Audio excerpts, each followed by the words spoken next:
బ్రహ్మర్షి మార్గదర్శి అయినటువంటి పత్రిజీ నుంచి ఎంతో జ్ఞానాన్ని తీసుకున్నాం. మరి పత్రిజీ సూచించినటువంటి ఎంతో జ్ఞానాన్ని మన మాస్టర్స్ ఇస్తున్నారు. ఈ రోజు మనకి మన శివప్రసాద్ గారు వచ్చున్నారు.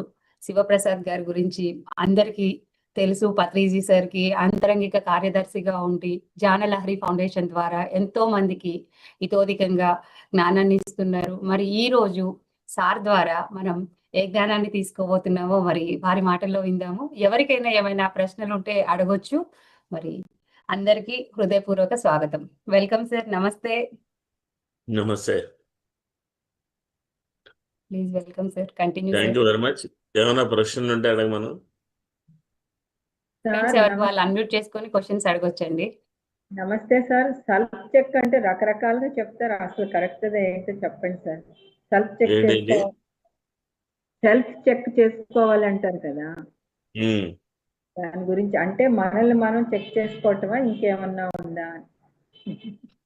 మీరు రకరకాలుగా చెప్తారు అంటే దాని అర్థం ఏంటంటే అందరూ రకరకాలుగా చెప్పడానికి వాళ్ళ దగ్గర సరైన సమాచారం లేదనుకోండి, ఏది అనిపిస్తే చెప్తారు, ఏది వింటే అది చెప్తారు. అదే అందుకని అడుగుతున్నాను సార్. అసలు సో సెల్ఫ్ చెక్ అనేది మనల్ని మనం చెక్ చేసుకోకుండా ఎప్పుడు ఉండం.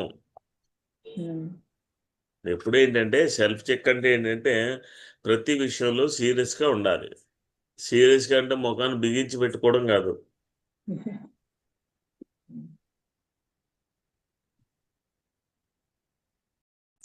సీరియస్గా అంటే దాన్ని ఏమంటారంటే సీరియస్నెస్ అంటే త్రికరణ శుద్ధి అంటారు. త్రికరణ శుద్ధి అంటే ఏంటంటే అందులో 3 ఉన్నాయి: చేసే పని, మాట్లాడే మాట, చేత అన్నిటికన్నా ఇంపార్టెంట్ అయింది. చేసేటప్పుడు దేంతో చేస్తాము? శరీరంతో చేస్తాం. శరీరంతో చేసేటప్పుడు చాలా శుద్ధిగా ఉండాలి. భోజనం తినాలనుకోండి, భోజనానికి రా అని పిలిచిన తర్వాత ఎలా అంటే అలా నిలిపకూడదు. శరీర శుభ్రత చాలా అవసరం. ఓ పక్కన చెమట పట్టేసి దుర్గంధంతో ఉండి బట్టలు బాగలేక బయటికి వెళ్ళొచ్చి నానా రకాలుగా ఉండి అన్నం కంచిన తింటున్నాం అనుకోండి, అది శరీరంలో ఉండే దేవతలకు ఇచ్చేటువంటి హవిస్సు. అందుకని దానికి శుద్ధంగా పరిపూర్ణంగా ఉండాలి. ఆ పెట్టేవాడు కూడా అలాగే ఉండాలి. సో శరీరంతో ఏ పని చేసినా శుద్ధంగా ఉండాలి. ఇప్పుడు వచ్చి క్లాసులో కూర్చోమన్నారు అనుకోండి, మీరు వచ్చేటప్పుడు ఎలా ఉండాలి? మంచి బట్టలు వేసుకోవాలి. అంటే కాస్ట్లీ బట్టలు, డిజైన్స్, మేకప్లు ఇవన్నీ వేసుకోమని కాదు. శుచిగా శుభ్రంగా వాష్ చేసిన బట్టలు వేసుకుని నీట్గా కూర్చోవాలి. ఆ శరీర శుభ్రత లేకపోతే మీరు కూర్చుని విన్నదంతా మీకు వంట పట్టదు. అలాగే శరీరంతో ఏ పని చేసినా ఆ శరీరాన్ని అంతర్శుచి బహిశుచి ఉండాలి. ఆ శుభ్రత లేనిదే చాలా చాలా కష్టం. మీ ధ్యానానికైనా అంతే. ధ్యానం చేయమన్నప్పుడు శరీరం చాలా ఉల్లాసంగా ఉండాలి. ఏ స్వెట్టింగులు, ఏ గాబరాలు, ఏ వణుకులు అయినటువంటి వాతావరణం, ఏ చలితోటి శరీరం కుంగిపోయేటట్టు అలాంటి వాతావరణం ఉండకూడదు. రెండు ఏంటంటే వాక్ ఎలా ఉండాలి? సత్యమే ఉండాలి, సత్యవాక్నే ఉండాలి. అలాగని అవతల వ్యక్తికి దాన్ని కొట్టి చెప్పకూడదు, పరుషంగా ఉండకూడదు. అవతల వ్యక్తి చెప్పేటప్పుడు చాలా ప్రియంగా ఉండాలి. నువ్వు సత్యమే చెప్పాలి, అవతల వ్యక్తికి ప్రియంగా చెప్పాలి.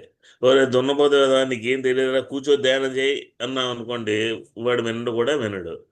ఆ చెప్పేది ఏదైనా సరే నిజమైన సత్యమైన ప్రియంగా ఉండాలి. ప్రియంగా ఉండేటప్పుడు అవతల వ్యక్తి తీసుకుంటాడు.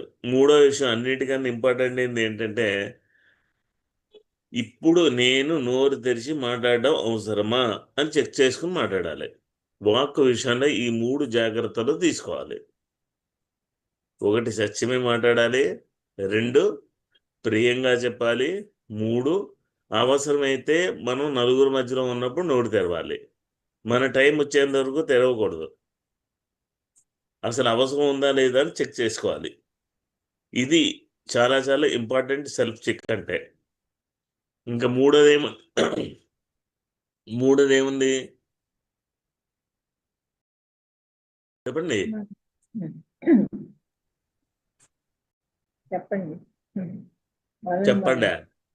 మొదలు. నేనే ఇందాక చెప్పాను. హరికథ వింటున్నారా ఏమింటున్నారు? నాకు కోపం వస్తుంది కానీ మనస వాచ కర్మణ అన్నాను. మనసు చెప్పాను, అవును. కర్మలు చెప్పాను. శుద్ధి చెప్పారు. వాక్ కూడా బాగుండాలి. ఇంకా మనసు వాచ ఉమ్. అంటే వాక్ గురించి చెప్పాను, చేసే కర్మలు చెప్పాను. ఇంకోటి ఏదో చెప్పలేదు. ఏంటో చెప్పండి, చెప్తాను నేను. భోజనం మీరు చేసుకుంటే ప్రశ్నలు ఇచ్చేటప్పుడు దాని మీద శుద్ధి లేకపోతే, మీకు శ్రద్ధ లేకపోతే ఈ జ్ఞానం మీకు వంటబట్టదు. మనసు మనసు. మనసు ఎలా ఉండాలి? అనేక వికల్పాలతో ఉండకూడదు. అది సరైనటువంటి ఏ కల్మషాలు లేనటువంటి నిర్మలమైన మనసుతో ఉండాలి. శరీర శుభ్రత ఉండాలి. వాక్కు 3 చెప్పాను. ఈ మూడిటిని కలిపే సీరియస్నెస్ అంటారు. దీన్నే త్రికరణ శుద్ధి అంటారు. ఈ మూడిటిలో మీకు ఏమి లేవో అవి చెక్ చేసుకోండి. అప్పుడు ఈ ప్రపంచంలో మీరు ఏ పని చేసినా చెల్లుబాటు అయిపోతుంది. ఎవరు మిమ్మల్ని అబ్జెక్షన్ చేయరు. ఇది సెల్ఫ్ చెక్ అంటే దాని అర్థం ఏంటంటే, మనం మాట్లాడే మాట సరైందా, అవసరమా, వాడికి వినసొంపుగా చెప్తున్నానా, వాడు విని ఆచరించే విధంగా మా యొక్క స్టైలు యాక్సెంట్ ఉందా, నేను చేసే పని శుభ్రంగా చేస్తున్నానా, చేస్తునేటప్పుడు నా మనసు ఎలా ఉంది, పరిపర విధాలుగా లేదు కదా. ఇంత మించి ఏ చెక్కు అవసరం లేదు. అన్నిటికన్నా మూడోది వాకే. ఆ వాకులు 3 చెప్పాను మీకు. ఆ మూడింటిని చూసుకోండి. వేగ్గా ఏది చెప్పద్దు. ఎవరన్నా వచ్చి బాగున్నారండి అంటే మన నోట్లోంచి ఎంత బాగున్నాను అని బయటకు వస్తే మన శరీరం అంత బాగుంటుంది. బ్రహ్మాండంగా ఉన్నానని చెప్పండి, ఏదో ఉన్నానని చెప్పద్దు. So be aggressive, be positive, be స్పోర్టివ్గా ఉండాలి. అంతే. ఇది ఒకటే చెక్ చేసుకోవాల్సింది. నెక్స్ట్ ఇంకెవరన్నా అడుగుతారా? జగదీశ్వరి అనసూయమ్మ. గారు అన్మ్యూట్ చేసుకొని అడగండి madam. Anasuyamma. Jagadeeswari madam unmute చేసుకోండి.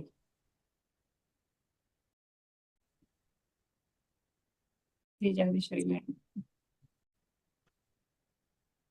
దాని మీద క్లిక్ చేయండి అమ్మా. మీరే అన్మ్యూట్ చేసుకోవాలి. నేను మీకు మీ ఆప్షన్ దగ్గర ఇచ్చాను. ఒక మైక్ సౌండ్ వచ్చి గ్రీన్ ఆడియో బయటికి వెళ్తూ ఉంటుంది కదా, దాని మీద రెడ్ గీత ఉంటుంది. దాని మీద క్లిక్ చేస్తే ఆ రెడ్ గీత పోయి మీరు మాట్లాడేది నాకు కనపడ. చెప్పండి. అది తెలుసు అనుకుంటుంది, కానీ మనల్ని లాంటి వేరే అనేది నేను ఆలోచించాను. అయింది మీదే అయింది. హరసయ్యమ్మ గారు మాట్లాడండి. మేడం నన్నేనా మేడం? నేను ఇప్పుడే జాయిన్ అయ్యాను మేడం. సార్ చెప్పింది వినలేదు మేడం. క్లాస్ మొదలయ్యింది ఇప్పుడే. జగదీశ్వరి మేడం హ్యాండ్ రైజ్ చేశారు. ఆవిడకి అన్మ్యూట్ అవ్వట్లేదు. మీరు ఏదో అడుగుతూ ఉంటే అడగొచ్చు. లేదు లేదులే మేడం, వింటున్నా.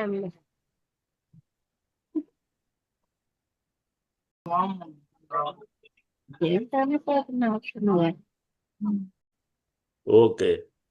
మీరు అన్మ్యూట్ మాట్లాడకపోతే అన్మ్యూట్ చేసుకోండి. మీరు మాట్లాడే మాటలన్నీ వినబడుతున్నాయి. మీ ఇద్దరు మాట్లాడుకుంటున్నారు, అవన్నీ నాకు వినబడుతున్నాయి. సరే. ఏది ఏమైనా ఒక విషయం గుర్తుపెట్టుకోండి. రోజువారీ మన జీవితం అనేది మన ఆహార వ్యవహారాల మీద ఆధారపడి ఉంటుంది. మనం తినే ఆహారమైనా, మనం పెట్టే ఆహారమైనా చాలా చాలా జాగ్రత్తతో ఉండాలి. పొద్దున్నే లేచి న్యూస్ పేపర్ తీసుకుని కాఫీ ఇవ్వే అని భార్యని అడిగి ఆమె తేవడం లేట్ అయితే తిట్టుకుంటూ ఉంటే, ఈయన తిట్టాడని మీరు వంటగదిలోకి వెళ్ళి తిట్టుకుంటూ కాఫీ పెడితే ఆ యొక్క ప్రభావం ఆయన తాగే కాఫీ మీద పడుతుంది, మీరు తాగే కాఫీ మీద కూడా పడుతుంది. మీరు వంటగదిలోకి వెళ్ళి వంట చేసేటప్పుడు ఎంత పరమ పవిత్రంగా ఉండాలో తెలుసా? ఏ జుగుప్సాకరమైన వార్తలు మీ మైండ్లో ఉండకూడదు. ఏ కల్లోల మనసు మీకు ఉండకూడదు. ఏ ఆందోళనతో కూడినటువంటి వాతావరణంలో మీరు ఉండకూడదు. అలాంటి టైంలో మీరు కూరగాయలు కట్ చేసిన, వంట చేసిన, మీరు ఆలోచించేది, మీరు మాట్లాడేది, దాని యొక్క ప్రభావం అంతా ఆ ఫుడ్ మీద పడుతుంది. ఎవరు ఆ ఫుడ్ తిన్నా ఆ యొక్క వాతావరణంలో అందరూ అలాగే ఉంటారు. కనుక ఇల్లు స్వర్గసీమ అన్నారు. సంసారం సాగరం కాకుండా ఉండాలి అంటే సంసారం అనేది సాగరం అనేది ముందు మర్చిపోవాలి. ఈ సంసార సాగరం నేనెలా దాటను అనేటప్పుడు సంసారం అనేది సాగరం కాదు, దాన్ని దాటాల్సిన అవసరం లేదు, దాన్ని గెలవాలి. సంసారంలో ఉడుదుడుకులు ఉంటాయి, అది ఎవరికైనా ఉంటాయి. ఎప్పుడూ ప్రలోభాలు ఉంటాయి, అవి ఎవరికైనా ఉంటాయి. ఇప్పుడు రాముడు అడవిలోకి వెళ్ళిపోతున్నాడు. నాన్నగారు పిలిచి అడవికి వనవాసానికి వెళ్ళమన్నారని చెప్పంగానే ఆయన నార బట్టలు కట్టుకుని వెళ్ళిపోయాడు. మరి భర్తతోటే నేను అనుకుని వెళ్ళిపోయినాడు. సీత ఆవిడ కూడా నార బట్టలే కట్టుకోరు కదా, లేదు, ఆవిడ వేసుకున్న నగలన్నీ దిగేసుకుంటే అడవికి వెళ్ళింది. ఏమైనా వినోదానికి వెళ్తున్నామా? అడవిలోకి వెళ్తున్నాం. అడవిలో బంగారం ఆభరణాలతో పనేంటి వనవాసంలోను? సరే అయిపోయింది. ఏం నేర్చుకోవాలి ఆమె జీవితం నుంచి అందరూను? దేంట్లోనూ ఏ విషయంలోనూ ఎప్పుడూ కూడా ఎలాంటి సందర్భం వచ్చినా ప్రలోభాలకి లోను కాకూడదు. ఆవిడ దగ్గర అన్ని బంగారపు నగలు ఉన్నాయి. ఏదో బంగారపు రంగులో జింక కనబడిందని చెప్పి ఆ ప్రలోభానికి లోను కాకుండా ఉంటే ఇంత రాద్ధాంతం జరిగేదా? మనకు అక్కర్లేని ప్రలోభాలకి లోన్ అవుతూ ఉంటాం. ఆ లోన్ అవుతున్నప్పుడు పర్యవసానాలు ఎలా ఉంటాయనేటువంటి రామాయణం నుంచి నేర్చుకోవాలి. సుఖాన్ని ఉన్న ప్రాణం దుఃఖాన్ని తెచ్చుకోవడం అంటే అదే. అదే కనుక లేకుండా ఉంటే అవతారము, దాని పని వ్యవహారము తర్వాత మన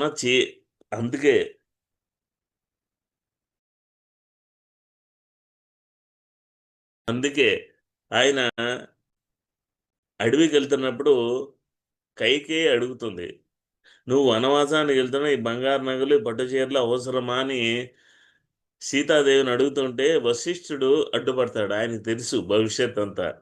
అవి తీసుకుని వెళ్తూ ఉండడం వల్లే ఆవిడ ప్రలోభానికి గురవుతుంది, అది అవ్వాలి అని.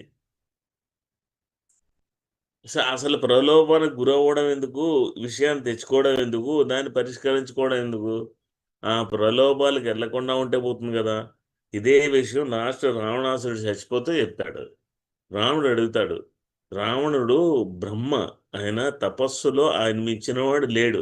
అలాంటి బ్రహ్మ దగ్గర ఈ లోకాన్ని భౌతిక శరీరంతో భౌతిక ప్రపంచాన్ని విడిచి వెళ్ళిపోతున్నాడు.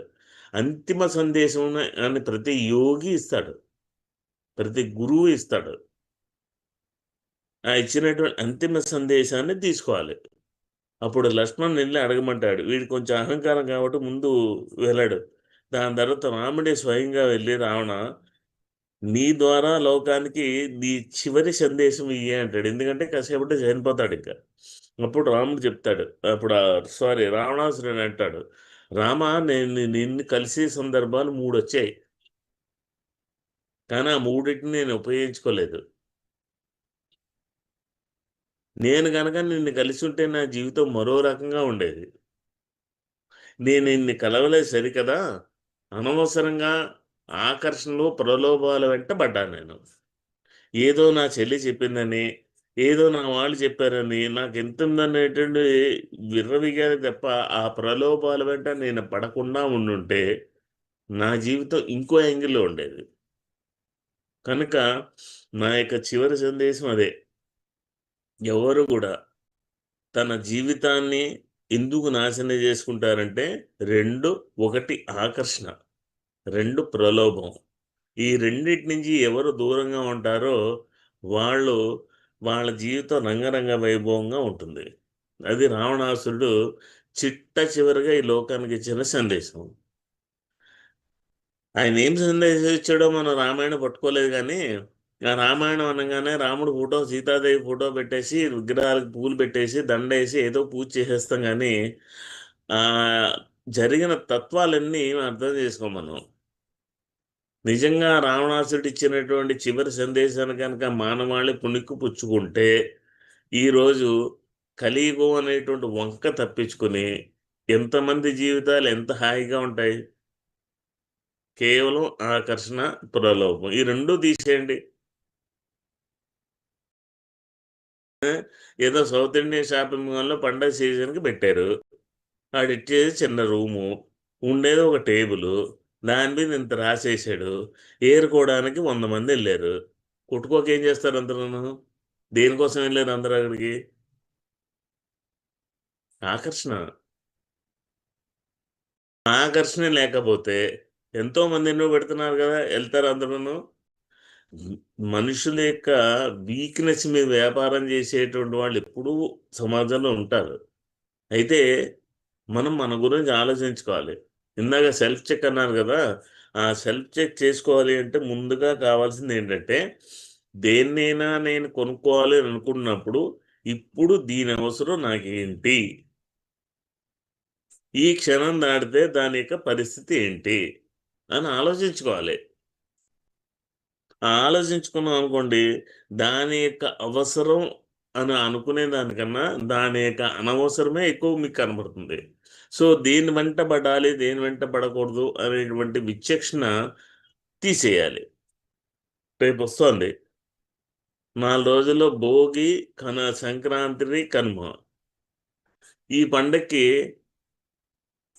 దేవుడు ఉండడు. విచిత్రమైన సంఘటన ఏంటంటే, ప్రతి పండగలకి దేవుడు ఉంటాడు. గణపతి నవరాత్రి అంటే వినాయకుడు ఉన్నాడు. శ్రీరామనవమి అంటే 9 రోజులు చేస్తే రాముడు సీతా కళ్యాణం ఉంది. దేవి నవరాత్రి వచ్చిందంటే అమ్మవారు ఉంది. ఇంకా ముక్కోడాక ఏ పండగైనా తీసుకోండి, అన్నిటికీ ఆ దైవం ఉన్నాడు, దైవంతో లింక్ ఉంది. కానీ ఈ భోగి, ఈ కనుమ, సంక్రాంతి అంటే సాంప్రదాయం ఉంది తప్ప వేరే ఏం లేవు. అందులో సాంప్రదాయం, పద్ధతి ఉంది. దాన్ని తెలుసుకుంటే మూర్ఖత్వాలు అనేవి ఉండవు. భోగి అంటే ఏమిటి దాని అర్థం? భోగం. ఏం కోరుకుంటారు మీరు? భోగాన్ని కోరుకుంటే భోగికి మరో అర్థం ఏంటంటే పాము పడగ. భోగం అనేది ఎలాంటిది అంటే పాము పడగ నీడలో ఉన్నట్టు. మీరు భోగాన్ని కోరుకుంటే దాని తర్వాత ఆ పడగ నీడ మీ మీద పడుతుంది, ఏదో సందర్భంలో కాటేస్తుంది. ఏం కాటేస్తుంది? మీరు కోరుకున్న భోగమే మిమ్మల్ని కాటేస్తుంది. అది భోగి నుంచి తెలుసుకోవాలి. ఇప్పుడు మకర సంక్రాంతి ఉంది. మకర సంక్రాంతి అంటే ఏంటి? అందరూ అంటూ ఉంటారు, సూర్యుడు వచ్చి మకర రాశిలో ప్రవేశించాడు అని. సూర్యుడు ఎక్కడికి కదలడు, ఆయన ఉన్న దగ్గర ఆయన ఉంటాడు. భూమి సూర్యుని చుట్టూ తిరుగుతోంది. మకర రాశి అంటే ఏంటంటే కొన్ని వందల నక్షత్ర సముదాయాన్ని మకర రాశి అంటారు. ఈ మకర రాశి సూర్యుడిలో కలుస్తుంది. అందుకని మకర సంక్రమణం వచ్చింది. అంటే ఆ రోజు నుంచి ఉత్తరాయణం, దక్షిణాయనం వెళ్ళిపోయింది, ఉత్తరాయణం వచ్చింది. ఈ ఉత్తరాయణం ఉండే 6 నెలలు కనుక మీరు పరిశీలించి చూస్తే ఏ దేవత ఆరాధన మీకు కనబడదు. మన పండుగలన్నీ దక్షిణాయనంలోనే ఉంటాయి. ఎందుకంటే ఉత్తరాయణంలో ఆ దైవత్వం అనేది ఆ సూర్యుడు మకర రాశిలోకి వచ్చిన తర్వాత, మకర రాశి వెళ్ళి సూర్యుడిలో కలిసిన తర్వాత ఆ తేజస్సు అందరూ కూడా ఎప్పుడు దైవస్మరణలోనే ఉంటారు. ఉన్నది ఎప్పుడంటే దక్షిణాయనంలో. అందుకే దక్షిణాయనంలోనే పండగలు పెట్టారు మన వాళ్ళు. అప్పుడే దేవత ఆరాధనలు ఇప్పుడు లేవు. కనుక కనుమ. కనుమ అంటే ఏంటి? కనుమ రోజున కాకైనా ఇంటి నుంచి కదలదు. ఎందుకు కదలదు? దాంట్లో ఉండేటువంటి శాస్త్రీయత, ఆధ్యాత్మికత తెలుసుకోవాలి. కనుమ రోజున ఎందుకు కదలరు? కనుమ రోజున ఏం చేస్తారంటే, మన దగ్గర ఉండేటువంటి వృషభం అంటే మేకలు, ఎద్దు అంటే నంది, ఆవులు, మన దగ్గర ఉండేటువంటి గుర్రాలు, గుర్రబండి అంటే గుర్రబండి, ఇవన్నిటినీ శుభ్రంగా కడిగి వాటికి విశ్రాంతి ఇచ్చే రోజు. ఇప్పుడు పూర్వకాలం మనకు వాహనాలు ఏమున్నాయి? అయితే గుర్రబండి, లేకపోతే 2 ఎడ్ల బండి, లేకపోతే ఒంటెద్దు బండి, అంతేనా? ఇవి తప్ప ఏమైనా ఉన్నాయి? కార్లు కానీ, వెహికల్ కానీ ఏమైనా ఉన్నాయా? కనుమ రోజున ఎవరు కూడా కాకైనా కదలదా అంటే కనుమ రోజున వాటికి రెస్ట్ ఇస్తారు. ఎందుకు? పొద్దున్న లేచి దాన్ని కడిగి, ఆ వాహనం దేవుడి యొక్క అలంకారం. ఆవు ఉందంటే కృష్ణుడిది, పంది ఉందంటే విష్ణుమూర్తి అవతారం. అలాగే ఏ జంతువునైనా తీసుకోండి, నంది, ఎద్దు అంటే అది, ఏ జంతువునైనా తీసుకోండి, ఆ దేవుడిగా ప్రతిరూపాలే కాబట్టి వాటిని కడిగి వాటికి శుభ్రంగా అలంకరించి వాటికి ఆ రోజు పంచభక్ష పరవణం లాంటి ఆహారం పెట్టి రెస్ట్ ఇస్తారు. మరి ఆ రెస్ట్ ఇచ్చినప్పుడు ఆ గుర్ర బండి లేదు, రెండెడ్ల బండి లేదు, ఒంటెద్దు బండి లేదు, ఎక్కడ పోతారు? అందుకే కనుమ నాడు కదలకూడదు అంటారు. అలా అని చెప్పి ఇప్పుడు కనుమ నాడు ఎక్కడికి కదలంటే అది మూర్ఖత్వమే అవుతుంది. సాంప్రదాయాలు ఎందుకు పెట్టారు? పెళ్లికి వెళ్తూ పిల్లిని చంకలు పెట్టుకుని వెళ్ళడం ఎందుకు రా అంటారు. పూర్వకాలం ఇళ్ళు ఎలా ఉండేవి? చతురస్రాకారంగా, దీర్ఘ చతురస్రాకారంగా ఉండేవి. అర్మాలు లేవు, కిటికీలు లేవు, ఏమీ లేవు. ఓ చిన్న గూడు ఉండేది, ఉట్టి కట్టుకునేవారు. వీళ్ళు తలిపేసి వెళ్తున్నప్పుడు పిల్లి పక్క నుంచి వచ్చింది అనుకో, ఓహో ఇది వెళ్ళంగానే ఉట్టెక్కి పాలు పెరుగు అన్ని తీసేస్తుంది, మనకు అర్మాలు లేవు కదా అని ఆ పిల్లిని పట్టుకుని బొట్టలో పెట్టుకుని వెళ్ళేవారు. ఇప్పుడు పిల్లిని పెట్టుకుని బొట్టలో పెట్టి తీసుకెళ్ళాలని అవసరం ఏంటి? ఇంట్లో ఫ్రిడ్జ్లు ఉన్నాయి, అలమార్లు ఉన్నాయి, షెల్ఫ్లు ఉన్నాయి, గాడ్రేజ్లు ఉన్నాయి. ఇప్పుడు ఆ అవసరం లేదు, అప్పుడు అది అవసరం. అప్పుడు దాన్ని పట్టుకుని ఇప్పుడు చేస్తే ఎలాగా? కనుక తెలుసుకోండి. భోగి, ఇంకోటి తెలుసా? భోగిలను మనం వాడి ఇంట్లో ఉండేటువంటి దాన్ని పోగేసి పెడతాం. ఇంట్లో చెత్త ఎక్కడి నుంచో ఉండదు, మనం పోగేసి పెట్టుకున్నదే. పైగా ఏంటి? దాన్ని తీసేమిటి? ఉంచండి, ఏది దీనివారు. ఇల్లు క్లీన్ చేస్తారు, ఏది దీనివారు. అన్నీ ఉంచండి. అంటే పనికి మాలని చెత్త అంతా కూడా బయట వేసి కాల్చేయాలి, లోపలైనా సరే బయటైనా సరే. ఆ కాలిస్తేనే మనకి కొత్తదనం వస్తుంది, అదే భోగం. ఆ భోగాన్ని కోరుకోండి. వైభోగాన్ని మీ లోపల నుంచి మీకు వస్తుంది. బయట భోగాన్ని కోరుకుంటే మాత్రం దాని వెనకాలే ఓ పడగ, ఓ సర్పం మీ వెనకాలే ఉంటుంది. భోగి అంటే సంస్కృతిలో అర్థం ఏంటంటే పాము పడగ. భోగాన్ని కోరుకుంటే ఆ పడగ నీడతో హరించుకుపోతారు. మకర సంక్రాంతి అంటే ఆ రోజు మకర రాశిలో ఉండే నక్షత్ర సముదాయం సూర్యుడిలో ప్రవేశిస్తుంది కాబట్టి ఆ మకర రాశి వచ్చిన దగ్గర నుంచి ఉత్తరాయణ వచ్చింది కాబట్టి నిరంతరం ఆ దైవ స్మరణ ఉండాలి. అంటే ఏమిటి? దైవం అంటే ఎక్కడుంది? ఎక్కడో లేదు, మనలోనే ఉంది. మనలో ఉండే దైవాన్ని మనం తెలుసుకోవడానికి మనతో మనం కూడి ఉండి మనలోకి మనం ప్రయాణం చేయాలి. అది మకర సంక్రమణం రోజు చేయాల్సిన పని. కనుమ రోజు వృక్షజాతి, జంతు జాతి వాటి వల్ల మానవుడికి చాలా ఉపయోగం ఉంది కాబట్టి ఆరాధించి వాటికి మంచి విశ్రాంతి ఇచ్చి వాటిని ఆరాధించే రోజు కాబట్టి ఎక్కడికి కదలకుండా ఆ పనే చేసుకోవాలి. అంతే, అంతమించి ఇంకేమీ లేదు. సో ఇది దైవం కాదు, సాంప్రదాయం. ఎందుకు? రథం వేయాలి. భోగినాడు ఏం చేస్తారు? రథం ముగ్గేస్తారు. అందులో రథం ఉండేటంటే ఎవరుంటారు? మన ఇంటి వైపు ఉండాలి. అంటే ఆ సంక్రాంతి సిరుల లక్ష్మి మన ఇంటికి రావాలి. మన ఇంటికి అయిపోయిన తర్వాత మూడో రోజు ఆ రథం ముగ్గులో ఉండేటువంటి సారథి బయట పక్కకు ఉంటాడు. అంటే మన ఇంటికే కాదు, బయటకు కూడా పంపించాలి. ఎప్పుడు లక్ష్మి నా ఇంట్లోనూ ఉండకూడదు.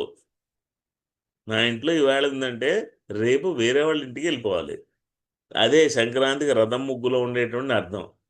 ఈరోజు భోగి రోజున వేసేటువంటి రథంలో అందులో ఉండేటువంటి రథకుడు ఇంటి వైపు చూడాలి, కనుమ రోజున వేసేది బయటకు చూడాలి. అంటే నేను బాగుండాలి, నా వాళ్ళంతా బాగుండాలి, నా ఇరుగు పొరుగు బాగుండాలి. నేను ఒక్కడే బాగుంటే ఎలాగా? నా ఇరుగు అంతా బాగుంటే బాగున్న వాళ్ళ మధ్యలో నేనుంటే బాగుంటాను, బాగోలేని వాళ్ళ మధ్యలో మీరుంటే మీరేం బాగుంటారు? అందరి శాఖాహార మధ్యలోనూ మనం ఉంటే బాగుంటుంది. మాంసాలు అందరి మధ్యలోనూ మనం ఉన్నాం అనుకోండి, బాగుంటుందా? ఇమ్మీడియట్గా వాళ్ళు శాఖాహారులుగా మారాలి. అంటే నేను బాగుంటే కాదు, నా చుట్టూ ఉన్నవాళ్ళు బాగుంటే నేను బాగుంటాను. లేకపోతే ఏమవుతుంది, పొద్దున్నే లేచి తలుపు తీసామనుకోండి, చుట్టూ 8 కుటుంబాలు ఉంటే 8 కుటుంబాలు వండుకుంటూ ఉంటారు, ఆ వాసనలన్నీ పీల్చుకుంటూ ఉంటాం. అంటే మీరు తినకపోవచ్చు, కానీ మిగతా 4 ఇంద్రియాలతో మీరు చేసే పని ఏంటి? మాంసాహారమే భూజిస్తున్నారు, అవునా? అందుకే పత్రిజీ ఏం చెప్పేవారు, ఆహారం కన్నా ముందు వ్యవహారం చాలా ఇంపార్టెంట్. మీ ఇంట్లో కూర్చుని ఆయన పదే పదే పదే పదే ప్రతి ఒక్కళ్ళకి ప్రతి ఇంటికి వెళ్ళి ఎందుకు చెప్పేవారు, ఎందుకు కూరగాయలు కోయించిన దగ్గర నుంచి నువ్వు చూపించారు, మీకు రాదా, మీరు ఎప్పుడు కోసుకోలేదా?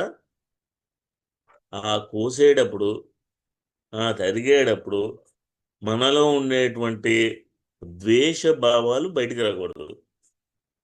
మీ అమ్మ, ఆవిడ ఇందాక మాట్లాడేవారు పద్మకుమారి గారు, మీ వయసు చూస్తుంటే మీ అమ్మగారిని ఒకసారి మీరు తలుచుకోండి. మీ అమ్మగారు మీ చిన్న వయసులో ఆవిడ 5ంటికి లేచి స్నానం చేసి గోచి పోసుకుని చీర కట్టి, ఇప్పుడు ఆడవాళ్ళు ఎవరు కట్టట్లేదు, దాన్ని కచ్చా పోయడం అంటే ఏమిటో చాలామందికి తెలీదు, మళ్ళీ నేనే చెప్పాలని అంటాను. ఆ గోచి పోసుకుని చీర కట్టుకుని ఆవిడ వంటగది బయట ఉండేది, ఇంట్లో ఉండేది కాదు, బయట ఆరు బయట కట్టెల పొయ్యి ఉండేది, గ్యాస్ పొయ్యి కాదు. ఆ కట్టెల పొయ్యి మీద ఆవిడ 6 గంటలకి మొదలుపెట్టి ఎవరితోటి ఏం మాట్లాడేది కాదు. 6 గంటలకు మొదలుపెట్టి 9 గంటలకల్లా ఇంటిళ్ళ బాధి వంట చేసి పెట్టారా లేదా? ఎంత తినేవారు ఒక్కొక్కడు? అంత ఇప్పుడు తింటున్నారా? అప్పుడు ఎంత ఆరోగ్యంగా ఉన్నారు? మరి ఆ రోజుల్లో బీపీ అంటే తెలుసా, షుగర్ అంటే తెలుసా, క్యాన్సర్ అంటే తెలుసా, హృద్రోగం అంటే ఏంటో తెలుసా, హార్ట్ అటాక్ అంటే తెలుసా? ఇవన్నీ ఇప్పుడు ఎందుకు వచ్చాయి అంటే ఆ రోజు ఆవిడ దైవ స్మరణతోటే. చాలామంది ఇళ్లలో బ్రాహ్మణ్ సెంటర్లో ఉంటుంది, చాలామంది భోజనాన్ని రమ్మని పిలవరు, దేవతార్చనకి సమయం అయింది రండి అని పిలుస్తారు. అంటే మన శరీరంలో ఉండే ప్రతి అవయవానికి ఒక్కొక్క దేవత అధిష్టాన దేవత. ఆ దేవతలకు హవిస్సు మనం ఇచ్చే ఆహారం, ఆ రుచి వాళ్ళు ఆస్వాదిస్తారు. ఆ దేవతారాధన సమయం అయింది అంటారు, గుళ్ళలో ఇదే మాట మాట్లాడతారు. అంటే మనం తినే ఆహారం ఎవరికి పెడుతున్నాం? మన శరీరంలో ఉండేటువంటి దేవతలకి, మన ఆత్మదేవుడికే పెడుతున్నాం. అంటే ఎలాంటి ఆహారం పెట్టాలి అది మీరే ఆలోచించుకోండి. మీరు వండేటువంటి పవిత్రమైన ఆహారం ఒక భగవంతుడికి నైవేద్యం పెట్టేటప్పుడు ఎలాంటిది పెడతారో అంత పవిత్రంగా వండుకోవాలి. అంటే వంటగదిలోకి వెళ్ళేటప్పుడు శుచిగా శుభ్రంగా స్నానం చేసి ఉతికి ఆరేసిన మడి కట్టుకోవడం అంటే తెలియకపోతే ఉతికి ఆరేసిన చీర కట్టుకోవడం మడి కట్టుకోవడం అంటే. ఆ వంట చేసే టైంలో ఆ ఫోన్ తీసి పక్కన పడేయండి. అదే అన్నిటికన్నా పెద్ద జాడ్యం. పొద్దున్నే లేవంగానే ఎవడో చచ్చిపోయాడనే ఫోటో పెట్టేస్తారు, వాడు చేసేటువంటి వికార చేష్టలన్నీ తీసుకెళ్ళి పెట్టేస్తారు. అన్నీ ఒక్కటి పనికొచ్చే పని అందులో ఉండదు, అన్నీ జుగుప్సాకరమైన అంశాలే ఉంటాయి. అవన్నీ తీసుకుని మీ మనసు కల్లోలో పరుచుకుని వంటగదిలో వెళ్ళడం కన్నా హాయిగా బెడ్రూమ్లోకి వెళ్ళి పడుకోండి. మీరు వంట చేయకపోయినా పర్వాలేదు, తినకపోయినా పర్వాలేదు, ఓ రోజు పస్తుండండి, ఇంకా చాలా చాలా మేలే. కానీ ఆ వంటగదిలోకి వెళ్తున్నప్పుడు ఇంటికి దీపం ఇల్లాలు ఎలాగో ఇల్లాలికి ఆ వంటగదే ఆలయం, అదే దేవాలయం వాళ్ళకి. ఎందుకంటే మీకుండేటువంటి ఆస్తి అదే. ఇల్లంతా మీ కంట్రోల్లో ఉండొచ్చేమో కానీ ఆ ఇంటిలో ఉండేటువంటి వంటగదే మీ యొక్క నిధి. ఆ వంటగదిలో మీరు ప్రవేశించిన తర్వాత మీరు చేసేటువంటి పదార్థం ఏదైనా కానీ అతి పవిత్రంగా తయారు చేసి తినండి, వండుకోండి, ఎలా ఉంటుందో మీకు తెలుస్తుంది. చాలా చలిగా ఉంది, రాత్రి 8:30 అయింది, భోజనం పెట్టని భార్యని అడిగారు, కంచంలో వేడివేడి అన్నం వేసి వేడివేడి కూర వేసి వేడివేడి రసం వేసి ఆ భోజనం తింటుంటే ఎలా ఉంటుంది?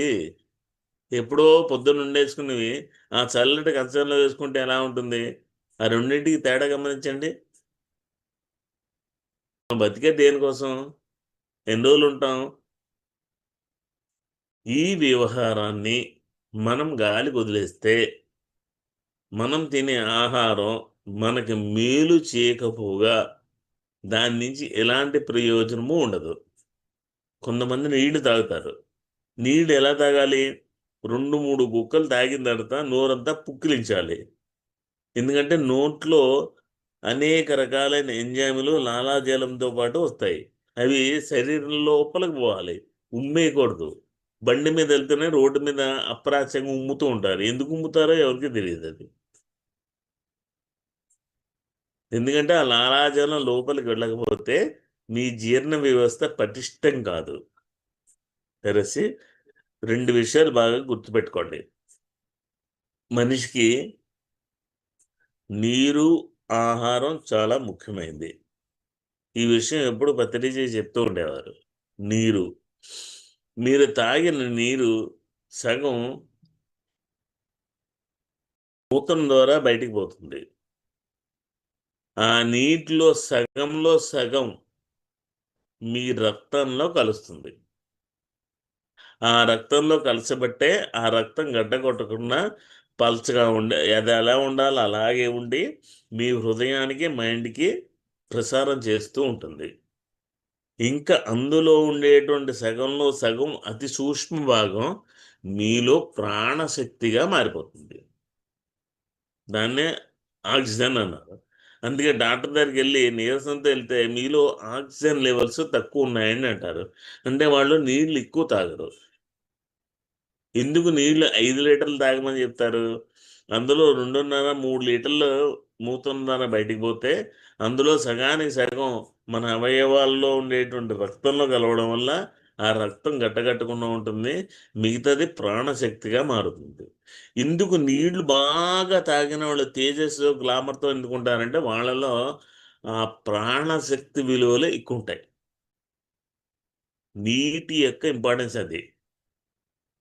ఆహారం లేకపోయినా మనిషి బతకచ్చేమో కానీ నీరు లేకపోతే బతకలేడు. ఎందుకంటే మీరు తాగే ఒక గ్లాసు నీటిలో దాంట్లో 15% ఆక్సిజన్గా ప్రాణశక్తిగా మారుతుంది. ఆ ప్రాణశక్తి లేకపోతే ఈ జీవుడు ప్రాణం ఉండదు కదా. నీటి యొక్క ఇంపార్టెన్స్ అది. ఇంకా రెండవది ఆహారం. ఆహారం మీరు ఏమైనా తినండి, మీరు తిన్న ఆహారం అందులో సగభాగం వ్యర్థంగా శరీరం నుంచి బయటకు వెళ్ళిపోతుంది.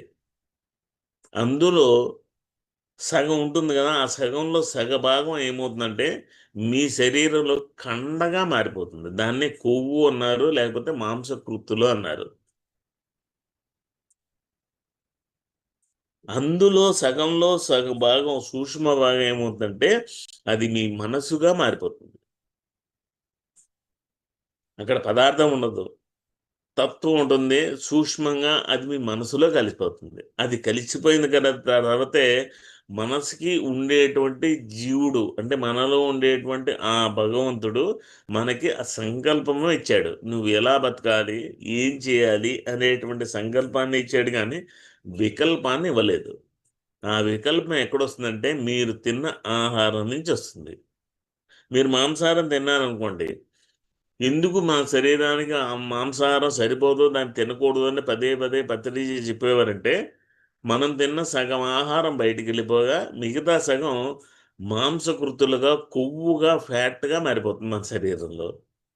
అంటే ఈ భౌతిక శరీరంలో ఈ వజ్ర సదృశ్యమైన మంత్రపిండంలో దేవతలకు హవిస్సు ఇచ్చేటువంటి ఈ దేవాలయంలో జంతు శరీరం యొక్క కుళ్ళిపోయిన కళేబరం యొక్క మాంసకృతులు చేరిపోతే ఇందులో ఉండేటువంటి జీవుడు దైవం అన్న స్ఫురణ మీకు ఎలా కలుగుతుంది? అందులో ఇంకో సూక్ష్మ భాగం మీ మనసులో వికల్పంగా మారిపోతుంది. మీ సంకల్పం మిమ్మల్ని దైవం వైపు నడిపిస్తూ ఉంటే వికల్పం దాన్ని ఆపేస్తూ ఉంటుంది. ఆ వికల్పానికి కారణం మీరు తినే ఆ మాంసాహారం. ఎందుకంటే మీ శరీరంలో ఉండేటువంటి కొవ్వు ఏదైతే ఉందో అదంతా పేరుకుపోయింది.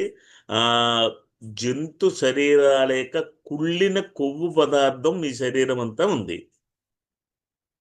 ఇప్పుడు మీరు మాంసాహారం మానేసాను అంటున్నాను నాతోటి. మీరు మాంసాహారం మానేసిన మీ ఇంటికి వచ్చిన తర్వాత మేమేం వంట చేసుకుని ఎందుకు తిన్నాం? మీ బ్రహ్మడు ఆశ్రయ కదా. అయినా మీ శరీరంలో మాంసకృతులు ఆ జంతు శరీరంతో ఇంకా ఉన్నాయి. మీ మనసులో వికల్పం ఉంది, మా మనసులో అవి లేవు. మా శరీరంలో జంతు కొవ్వు అనేటువంటిది ఇంచు కూడా లేదు. మా మనసులో వికల్పం లేదు. అందుకే మేమే వండుకొని తినేవాళ్ళం, మీకు పెట్టేవాళ్ళం. ఎప్పుడు తిండే తినేవారు. కానీ మేము పెట్టిన భోజనం తింటే ఎంత ఆశ్చర్యపోయారు, ఎంత ఎనర్జెటిక్గా ఉండేది. మీరు బిర్యానీలు చేసుకునేవారు. ఒక ప్లేట్ తినగానే కడుపు భారంగా అయిపోయేది. మేము చేసిన బిర్యానీ 3 ప్లేట్లు తిన్నా సరే తిన్నట్టు ఉండేది కాదు. ఎందుకని? అది ఆహారంలో ఉండేటువంటి వ్యవహారం. కనుక మీరు మాంసాహారం మానేసాను అనుకుంటున్నారే కానీ ఇంకా రోగాలు ఉన్నాయి, ఇంకా కష్టాలు ఉన్నాయి, ఇంకా సమస్యలు ఉన్నాయి అంటే మీ శరీరంలో ఉండకూడని జంతు శరీరాలకి వ్యర్థ పదార్థం ఇంకా కొవ్వుగా పేరుకుపోయి ఉంది. ఇప్పుడు దాన్ని బయటకు పంపించే పని చేయండి. లోకాన్ని ఉద్ధరించడం తర్వాత ముందు మిమ్మల్ని మీరు ఉద్ధరించుకోండి. మీలో ఉండేటువంటి జంతు శరీరంతో ఏర్పడిన కొవ్వు బయటికి పోవాలి అంటే మీరు చేయాల్సిన పని వారానికి ఒకసారి లంకణం ఉండాలి. పొద్దున 6 గంటల నుంచి సాయంత్రం 6 గంటల వరకు నీరు తాగండి. ఎలాంటి కాఫీలు ఏమీ తాగొద్దు. ఎందుకంటే శరీరానికి ప్రతి 4 గంటలకి ఏదో ఒక తినే అలవాటు ఉంది. ఆ అలవాటు ఉంది కాబట్టి మీరు ఎలాగో ఏ ఆహారం తినరు కదా. ఇప్పుడు అది ఏం చేయాలి? అప్పుడు మీ శరీరంలో వ్యర్థంగా పేరుకునేటువంటి ఆ కొవ్వు పదార్థాన్ని తింటుంది. అందుకే ఎవరైనా సరే నిరాహార దీక్ష చేసేవాళ్ళు, లంకణం ఉండేవాళ్ళు, రోగం వచ్చి తిండి లేకుండా మంచం మీద ఉండేవాళ్ళు, వాళ్ళ యొక్క శరీరాలు శుష్కించిపోతాయి. అంటే కొవ్వు అంతా కరిగిపోతుంది. ఎందుకని? శరీరానికి తినే అలవాటు ఉంది కాబట్టి, దానికి ఆహారం లేదు కాబట్టి శరీరంలోనే ఉన్న ఆ కొవ్వు పదార్థాన్ని తింటుంది. తద్వారా ఏమవుతుంది? మీ శరీరంలో మీరు మాంసాహారం తినేటప్పుడు వ్యర్థంగా ఆ జంతు శరీరంతో కుళ్ళినటువంటి ఆ ఫ్యాట్ ఏదైతే ఉందో అది మీరు లంకణం చేసేటప్పుడు ఆ ఆహారంగా ఆ శరీరం తినేస్తుంది. తద్వారా మీ శరీరంలో ఎలాంటి శేషము లేకుండా ఈ మాంసపిండం మంత్రపిండం అయిపోతుంది. తద్వారా మీ మనసులో వికల్పాలనే దూరం అయిపోతాయి. కేవలం సంకల్పం మాత్రమే ఉంటుంది. అది ఏమిటంటే 16 మంది దేవతలు ఉన్నారు. ఆ 16 మంది దేవతలు నేను రోజు ఆరాధిస్తున్నాను కాబట్టి ఆ 16 మంది దేవతల్ని ఆరాధించేవాడిని. నేను కూడా ఆ దేవుణ్ణే. దైవం ఎక్కడో లేదు, నాలోనే ఉంది. నేనే ఆ భగవంతుణ్ణి. దేవుడు అంటే ఎక్కడున్నాడు? ఈ సకల చరాచర సృష్టి అంతా కూడా దైవ సృష్టి. దేవుడు ఎక్కడున్నాడు? అంతటా వ్యాపించున్నాడు. అంతటా వ్యాపించున్న దాంట్లో నేను కూడా ఉన్నాను కదా. అంటే నాలో కూడా ఉన్నాడు కదా. నేనే ఆ దైవాంశ సంభూతుణ్ణి అన్న సంకల్పమే తప్ప ఎలాంటి వికల్పాలు చోటు లేకుండా హాయిగా ఆనంద శరీరంతో ప్రవేశించినా లేకపోయినా సుఖం కోరుకుంటే దుఃఖం వస్తుంది. సంతోషాన్ని కోరుకుంటే వెంటనే దాని వెనకాల బాధ వస్తుంది. కానీ ఆనందాన్ని కోరుకోండి, దాని వెనకాల ఏది రాదు, ఆనందమే ఉంటుంది. మీరు సుఖ దుఃఖాలు సంతోషాలు బాధలు కోరుకుంటున్నారు కాబట్టి దానికి పర్యాయంగా అన్నీ వస్తున్నాయి. సంతోషం వెనకాలే బాధ ఉంది, సుఖం వెనకాలే దుఃఖం ఉంది. అవే కోరుకుంటున్నారు. గెలుపు కోరుకుంటున్నారు, వెంటనే పరాజయం కూడా ఉంది. మొన్న క్రికెట్ మ్యాచ్ జరిగింది. అందులో విరాట్ కోహ్లీ వరుస పెట్టి 3 సెంచరీలు కొట్టాడు. విరాట్ కోహ్లీని టాప్ అన్నారు, నువ్వు ఆహా ఓహో అని వేరెత్తేశారు. ఇప్పుడు దాని తర్వాత మ్యాచ్ జరిగింది, అట్టర్ ఫెయిల్యూర్ అయిపోయాడు, తిట్టకుండా పెట్టారు. 3 రోజుల క్రితం వచ్చినటువంటి గెలుపు ఏమైపోయింది, ఇప్పుడు పరాజయంగా మారిపోయింది. అందుకే గెలుపు ఓటములు, సుఖ దుఃఖాలు, బాధలు సంతోషాలు వీటి జోలికి వెళ్లకుండా శాశ్వతంగా ఉండేటువంటి ఆనందాన్ని కోరుకోండి. అది ఎక్కడికి పోదు.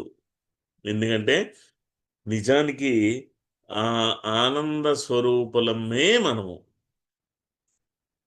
దానికి దూరంగా బతుకుతున్నాం కాబట్టి పనాన్న బుక్కులుగా జీవిస్తున్నాం తప్ప మనంగా జీవించట్లేదు.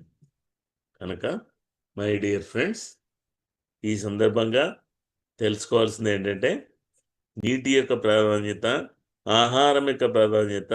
అవతల వాళ్ళు మాంసాహారం తినద్దు అని లోక కళ్యాణం కోసం రోడ్డు మీదకి వెళ్ళి గోల్ చేసే కన్నా ముందు మీ శరీరంలో ఉండేటువంటి దాన్ని పోగొట్టుకుని మీ శరీరాన్ని మాంసపిండాన్ని మంత్రపిండంగా చేసుకుని అప్పుడు ఈ సమాజాన్ని చూస్తే ఆ దుఃఖబంధమే వేరుగా ఉంటుంది. అందుకే అన్నారు, సమాజాన్ని మార్చడానికి మీరు ప్రయత్నం చేయొద్దు, ఈ ప్రపంచాన్ని మార్చాలని మీరు ప్రయత్నం చేయొద్దు, మీరు మారండి.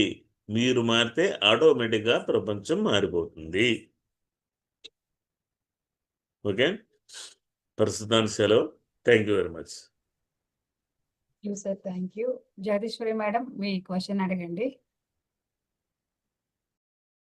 చాలా బాగా చెప్పారు సార్, మాకు బాగా అర్థమయ్యేలాగా. ఆహారాన్ని వాటర్ తీసుకోవటం వల్ల లంకనం పరమౌషధం అని చెప్పడం విన్నాం, కానీ వాటర్ తాగటం దీని బెనిఫిట్స్ అన్నది బాగా తెలిసింది. చాలా బాగుంది. మాట్లాడండి మేడం, వినిపిస్తుంది. నమస్తే సార్. నేను ఆ, నేను నేను అడగాల్సిన క్వశ్చన్కి అంటే ఆ వికల్పాలు వస్తున్నాయి, నాకు ఎందుకు వస్తున్నాయి అని చెప్పి అడగాలనుకున్నానండి. నేను ఏదైనా అనుకుంటే దానికి ఆన్సర్ వచ్చేసిందండి. రెండోది ఏంటంటే అంటే కుటుంబంలో అంటే నాకు ఇప్పుడు 74 years అండి. అంటే 20 years నుంచి నేను మెడిటేషన్లో ఉన్నానండి. కానీ ఏంటంటే ప్రస్థాశ్రమంలో ఉండాలి అని అంటారు కదా, కానీ ఫ్యామిలీలో జరిగే పిల్లలకి జరిగే ఇన్సిడెంట్స్ ఏమన్నా ఉన్నాయనుకోండి, దానికి నా మనసు ప్రభావితం అవుతుంది. వాటిని నేను ఎలా తీసుకోవాలో నాకు అర్థం కావట్లేదండి. హలో. మరి ఇంత విన్న తర్వాత మీకు ఏమర్థమైంది? వాటిని మీరు పట్టుకున్నారు తప్ప అవి మిమ్మల్ని పట్టుకోలేదు. ఓకే, వాటిని పట్టుకోకండి. ఓకే అండి. అది ఎంత డిటాచ్డ్ గా ఉండాలని అనుకున్నా కూడా ఒక్కొక్కసారి ఆ మాయలోకి వెళ్ళిపోవడం అనేది జరుగుతుంది అనమాట. లేదు, ఉన్నదాన్ని లేని దానిగా అనుకుంటున్నారు. అవునా? మీరు అద్దంలో చూసినప్పుడే మీ ముఖం కనబడుతుంది. ఓకే, అద్దం నుంచి పక్క వస్తే కనబడుతుందా? కనిపించదండి. అంతే, అది కూడా. ఓకే, ఏది శాశ్వతం కాదు. ఓకే. ఇంకా ఇప్పుడు కూడా మీకు అర్థం కాలేదు అంటే ఇంకా మీరు ఆ నంబడంలో బంధనాల్లో చిక్కుకుని ఉన్నారు, బయటికి రాలేదు. ఆ విషయం నాకు తెలుస్తుంది సార్. ఆ విషయం నాకు బాగా తెలుస్తుంది. నేను ఇంకా బంధంలో ఉన్నాననే విషయమే అందువల్లే నేను అది పట్టించుకుంటున్నానని కూడా తెలుస్తుంది. దాని నుంచి బయటికి రావడానికి ప్రయత్నం చేస్తూ మరి ఇప్పుడు మీకు ఒంటరితనం కాదు, మీరుండేటువంటి స్థితి ఏకాంతం. ఆ ఏకాంతంలో ఎప్పుడూ ఉండండి. ఆ ఏకాంతానికి భంగపరిచేటువంటి ఏ సన్నివేశాన్ని మీ రూమ్లోకి రానియద్దు. మీరు వెళ్ళేటప్పుడు మీతో ఇవేమి రావు. మీరు బయటికి వెళ్ళేటప్పుడు మీ మనాలు కానీ బంధాలు కానీ బంధుత్వాలు కానీ ఏది రావు. మీతో వచ్చేది ఇప్పుడు మీరు కలిగించుకునేటువంటి అవగాహన మాత్రమే వస్తుంది. ఓకే, మీరు ఇప్పుడు చనిపోతే ఇంట్లో కూడా పెట్టకుండా బయటికి మోసేస్తారు. అవునండి. వీళ్ళ వాళ్ళని ఆరాధించే వాళ్ళందరూ మీ వెనకాల ఎవ్వడు రాడు. నలుగురు అవునవును. ఏమనుకుంటారని ఆ రోజు ఫోటోకి దండేసి పెట్టి అందరికీ చెప్తారే తప్ప దాని తర్వాత నుంచి నిన్ను కూడా ఏమి గుర్తుపెట్టుకోరు. 70 అవునండి. సంవత్సరాల్లో మీరు ఏం చేశారో అది కూడా మర్చిపోతారు. అవును. అలాంటి వాళ్ళు పట్టుకుని వేలాడుతున్నారు. అవునండి. మిమ్మల్ని మీరు పట్టుకోండి, అది మీతో ఓకే సార్. ఉంటుంది. ఓకే. అదే నా ప్రయత్నం చేస్తున్నాను సార్. అదే నా ప్రయత్నం అండి. మీ ద్వారాగా కూడా వింటే కొంచెం అంటే మీరు ధ్యాన ప్రచారాలు చెయ్యండి, శాకాహార ర్యాలీలకి వెళ్ళండి, అవన్నీ కాదు మిమ్మల్ని మీరు ఉద్ధరించుకోండి అనే దాని గురించే చెప్తున్నారు కదా! ముందు అందుకనే మిమ్మల్ని ముందు మీ ఇంటిని మీరే చెక్క పెట్టుకోండి. మీ ఇంటిని అంటే మీ ఇల్లు కాదు, ఆ! ఇంట గెలిచి రచ్చగలవమన్నది అంతేనా? అవునండి. ఇంట అంటే ఏంటి? మీ ఇంట్లో గెలవమని కాదు, ఆ! మీ నాలో ఇంట గెలవండి. ఓకే. అంటే ఈ నా నా ఇంట గెలవండి. ఓహ్! మీ శరీరంలో మీ ఆత్మదేవుడితో మీరు గెలవండి, తర్వాత ఓకే. మీ వాళ్ళతో గెలవండి. ఓకే. అందుకే అన్నారు, మీలాంటి కాలంలోనే పెద్దలు చెప్పిన సామెత ఒకటి చెప్పనా? చెప్పండి. అన్నీ తెలిసినోడు అమావాస్య నాడు పోయేట, ఏమీ తెలియనోడు ఏకాదశి రోజు పోయేట. ఎప్పుడు పోతే ఏంటంట? ఆ! ఆ! ఆ! ఎప్పుడైనా పోవాల్సిందే కదా! అమావాస్య నాడు పోతే ఏంటి, ఏకాదశి నాడు ఏమీ తెలియనోడు ఏకాదశి నాడు పోతే ఏం వైకుంఠానికి పోతాడా ఏంటి? వైకుంఠం అంటే తెలియదు వాడికి. అన్నీ ఆ! తెలిసినోడు అమావాస్య రోజు పోయినా వైకుంఠానికి పోతాడు. అదే. అదే. ఆ! అది. ఓకే. Okay okay. అండి. నెక్స్ట్. హ్మ్. ఓకే అండి. మాస్టర్స్ ఇంకెవరైనా thank questions you sir. Thank అడగాలనుకుంటే యూ. అడగొచ్చు. థాంక్ యూ అండి. Thank you. ఫ్రెండ్స్ ఎవరైనా అన్మ్యూట్ చేసుకుని అడగొచ్చండి. లేకపోతే మనకి చాట్ బాక్స్‌లో అయినా టైప్ చేసి పెట్టొచ్చు.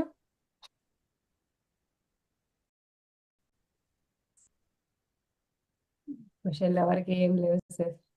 మీరు చెప్పిన ఓకే అండి. దానికి క్లియర్‌గా అందరికీ అర్థమైపోయింది. Thank you sir. ఓకే.